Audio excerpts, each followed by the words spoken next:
fait plaisir de vous inviter à une nouvelle série qui va être commencée prochainement, c'est-à-dire jeudi 23 septembre à 19 heures. Donc, c'est une nouvelle série qui s'intitule « Vivre sa foi au 21e siècle ». Donc, pourquoi une série et pourquoi ce titre?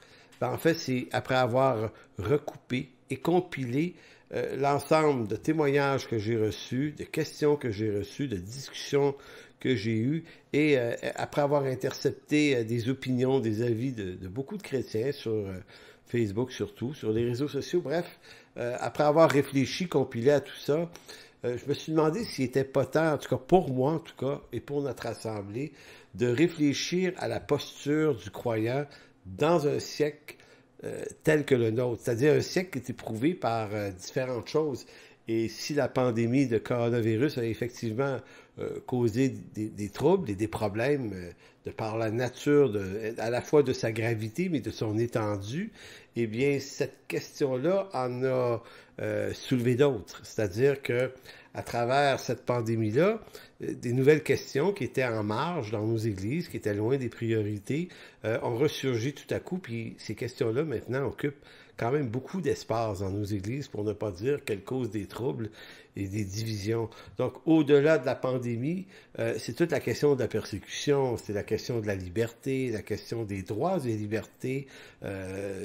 Toutes ces grandes questions-là ont ressurgi, puis on s'est mis à se demander, mais dans quel monde vivons-nous et où en sommes-nous? Est-ce qu'on est à un moment où il y a une certaine amorce de persécution?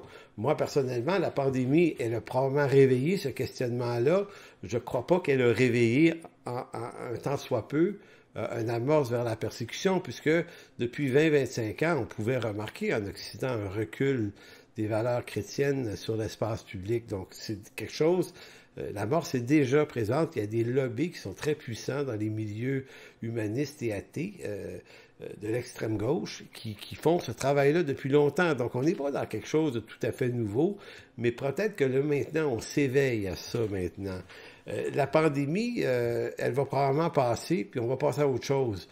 Cependant, ce qui en reste, les idées, les sujets, les tensions, les pressions que ça a soulevées au milieu de nos églises, celles-là, elles devront être discutées.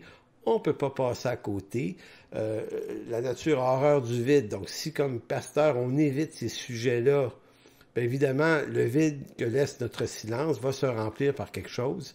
Et souvent, ce quelque chose risque d'être garni de rumeurs et de contenus qui pourraient être assez incisifs et destructifs. Donc, dans cette série, je vais reprendre plusieurs des thématiques que j'avais reprises dans certaines capsules durant l'année, mais on va les approfondir. Donc, c'est toute la question de quel est le rapport entre l'Église et la politique et les gouvernements. Quel est le rapport du croyant avec les droits et libertés? Qu'il faut-il le rappeler, ces droits et libertés, ce sont des valeurs qui proviennent des valeurs d'un monde libéral, non chrétien, bien qu'on peut apprécier la qualité de ces valeurs pour nos vies. Donc, comment on peut les situer, puisqu'il s'agit quand même de valeurs libérales en tant que telles? Donc, est-ce qu'elles sont si importantes que ça pour nous? Oui, non, peut-être, enfin. Il va être question également de la civilisation occidentale dans laquelle nous vivons.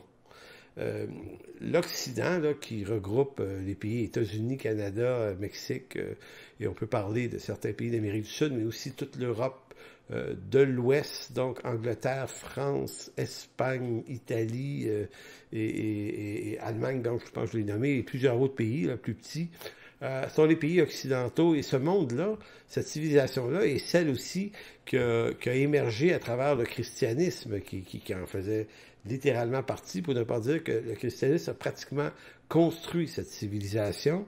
Mais maintenant, cette civilisation-là est en chute, là. On le voit bien. C'est une civilisation en crise. Elle est en train de disparaître tranquillement, pas vite. D'autres peuples dans le monde sont dans une montée civilisationnelle beaucoup plus importante. Donc, nous, on doit marcher avec Dieu dans un monde, dans une civilisation qui est en perte de vitesse. Littéralement, ça s'écroule sous nos yeux. Donc, la question qu'on va se poser, comment vivre sa foi au 21e siècle dans une civilisation qui est en train de s'écrouler sous nos yeux et qui pourtant a été extrêmement florissante pour le christianisme. Donc, ça va être le genre de sujet. Donc, on va reprendre beaucoup de sujets.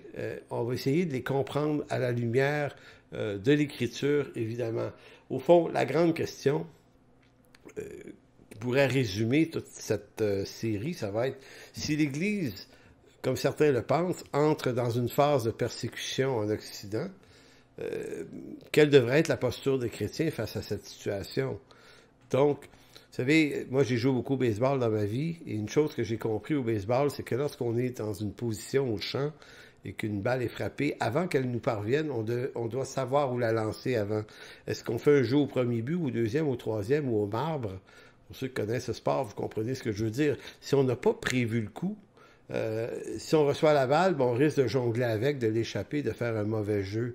Eh bien, moi, j'émets l'hypothèse qu'en cas de persécution, si des persécutions s'en viennent, et je crois que dans les décennies qui viennent, effectivement, le recul du christianisme va être de plus en plus important par les autorités politiques en Occident. Ça se passe déjà tranquillement ici et là. Donc, on devrait, comme au baseball, être en train de se demander comment on va jouer ça.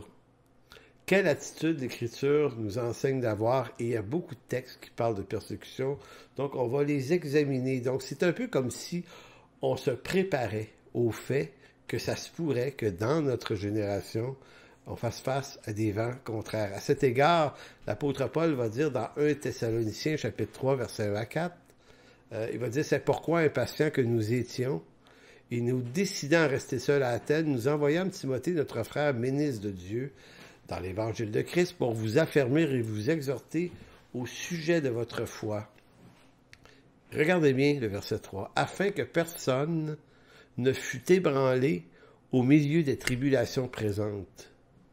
Car vous savez vous-même que nous sommes destinés à cela.